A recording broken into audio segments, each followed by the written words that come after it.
UMzantsi Afrika wazibhaqa uphantsi kohlaselo emva kwesigqibo senkundla yomgaqo-siseko sokuvalela lo wayengumongameli weli umnumzana Jacob Zuma abezokhuseleko abazange bakwazi ukunqanda kwangethuba olu hlaselo.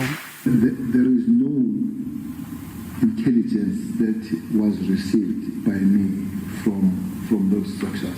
In the period May 2019 to February 2020, after the NIEs and before and after the NIE was adopted, the SSA National Office produced 14 alerts.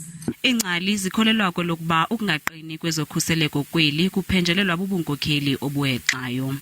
Problem, I think, and the challenge for the president is the issue of strategy. The absence thereof means that the institutions cannot be aligned. It's impossible for them to be aligned. I expect the president to do is to explain how he got it so wrong. And secondly, to then convince us how these measures that he has put into place are going to change the situation. Ingcali zithi uMongameli Ramaphosa ngomso kuzafuneka aqinisekise lelizwe ukuba izigqibo zakhe zaphenjelelwa kukuba ngumzekelo wenkokheli ngenene ekhokela ilizwe.